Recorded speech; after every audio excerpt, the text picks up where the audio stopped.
السلام علیکم ورحمۃ اللہ وبرکاتہ۔ عورت چھپا کر رکھنے کی چیزیں یعنی کہ پردے کے احکام اور مسائل۔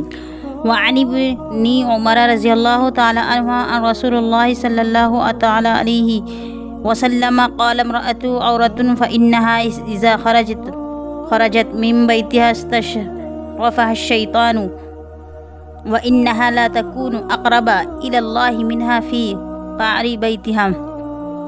حضرت عبداللہ بن عمر رضی اللہ تعالی عنہما سے روایت کہ حضور اقدس صلی اللہ علیہ وسلم نے ارشاد فرمایا، عورت چھپا کر رکھنے کی چیز ہے۔ بلا شبہ جب وہ اپنے گھر سے باہر نکلتی ہے تو شیطان اسے تکنے لگتا ہے، اور یہ بات یقینی ہے کہ عورت اس وقت سب سے زیادہ اللہ سے قریب ہوتی ہے جبکہ وہ اپنے گھر کے اندر رہتی ہے۔ اس حدیث میں اول تو عورت کا مقام بتایا، یعنی یہ وہ چھپا کر رکھنے کی چیز ہے۔ عورت کو بحیثیت عورت ہونے کے اندر رہنا لازم ہے۔ جو عورت پردہ سے باہر پھرنے لگے وہ حد و نسوانیت سے باہر ہو گئی۔ اس کے بعد فرمایا، جب عورت گھر سے باہر نکلتی ہے تو شیطان اس کی طرف نظریں اٹھا کر تاکنا شروع کر دیتا ہے۔ مطلب یہ ہے کہ جب عورت باہر نکلے گی تو شیطان کی یہ کوشش ہوگی کہ لوگ اس کے خدال اور حسن جمال اور لباس و پوشاک پر نظر ڈال کر لطف اندوز ہوں۔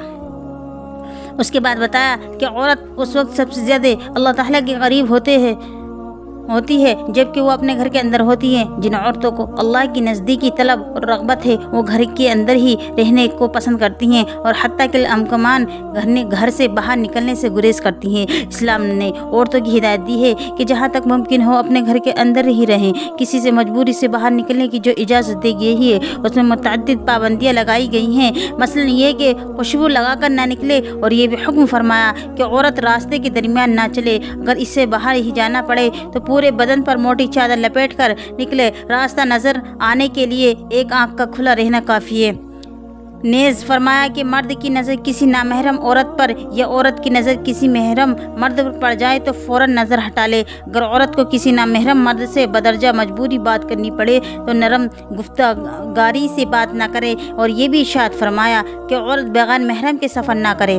محرم بھی وہ ہو جس پر بھروسہ ہو، فاسق محرم جس پر اطمینان نہ ہو اس کے ساتھ سفر کرنا درست نہیں۔ اس طرح شوہر یا محرم کے علاوہ کسی نامحرم مرد کے ساتھ تنہائی میں رہنے یا رات گزارنے کی بالکل اجازت نہیں، اور محرم بھی وہ ہو جس پر اطمینان ہو۔ یہ سب احکام اور در حقیقت عفت و عصمت محفوظ رکھنے کے لیے دی گئے ہیں۔ مخلوط تعلیم کا زہر آج کل لڑکیوں کو اسکولوں کالجوں میں پڑھانے کے لیے بھیجتے ہیں، ان کو اونچی ڈگریاں دلانے کی کوشش کرتے ہیں۔ اول تو اس میں اس حکم کے خلاف ورزی ہے کہ عورت اپنے گھر میں رہے، اگر باہر نکلنا ہو تو بدرجہ مجبوری پابندیوں کے ساتھ نکل سکتی ہے، مگر وہ تو پردہ کے اہتمام کے بغیر نکلتی ہے اور خوب بن ٹھن کر خوشبو لگا کر جاتی ہے۔ پھر رہی صحیح کثر مخلوط تعلیم نے پوری کر دی۔ ایک ہی کلاس میں لڑکے لڑکیاں اور بالغ مرد عورت بے پردہ ہو کر بیٹھتے ہیں، اور عجیب بات یہ ہے کہ اسلامیات کی ڈگری لینے والے عین تعلیم کے وقت اسلامی احکام کو پامال کرتے جاتے ہیں، اور جو لوگ ان باتوں پر نکیر کرتے ہیں وہ بتاتے ہیں کہ غیر شرعی طریقہ ہے، وہ کیسی آیات و احادیث پیش کریں، ان کو بات کو دقیانوسی کر ٹال دیتے ہیں۔ اللہ تعالیٰ ان کو سمجھ دے اور دین کے صحیح تقاضے کو سمجھنے کی توفیق عطا فرمائے۔ اسلام عفت و عصمت والا دین ہے۔ اسلام حیا اور شرم، عفت و عصمت، غیرت اور اہمیت والا دین ہے۔ اس نے انسان کو اونچا مقام دیا۔ انسان اور حیوان میں جو امتیازی فرق ہے وہ اسلام کے احکام پڑھنے سے واضح ہو جاتا ہے۔ اسلام یہ ہرگز کو گوار نہیں کرتا کہ انسانوں میں حیوانیت آ جائے اور جو پاپوں کی طرح زندگی گزاریں۔ مردوں اور عورتوں کے اندر جو ایک دوسرے کی طرف مائل ہونے کا فطری تقاضا ہے، شریعت اسلامیہ نے ان کی حدود مقرر فرمائی ہے۔ حقوق نفس اور حظوظ نفس سب کا خیال رکھا ہے، لیکن انسان کو شطر بمہار کی طرف نہیں چھوڑا کہ جو چاہے کھائے اور جو چاہے پہنے، وہ جو چاہے نظر ڈالے، جس سے چاہے لذت حاصل کرے۔ بہت سے لوگ جو نام نہاد مسلمان ہیں، اگرچہ علوم اثر یہ ہے میں ماہر ہیں، دنیاوی معاملات سے اچھی طرح واقف ہیں، یورپ و امریکہ کے یہود و نصارہ اور بدیل لمحدوں اور زندیقوں کی دیکھی بلکہ ان کی ترغیب اور تحریر سے متاثر ہو کر مسلمانوں کو بھی بہمیت کے سیلاب میں بہا دینا چاہتے ہیں۔ جب ان لوگوں کے سامنے کے پردے احکام و مسائل پیش کیے جاتے ہیں تو قرآن و حدیث کے واضح دلائل سامنے ہوتے ہیں، بڑے بڑے ڈھٹائی کے ساتھ کہہ دیتے ہیں یہ سب باتیں مولوی نے نکالی ہیں، عورتوں کو بے پردہ پھرانے بلکہ قلبوں میں نچوانے کو یہ لوگ ترقی سے تعبیر کرتے ہیں۔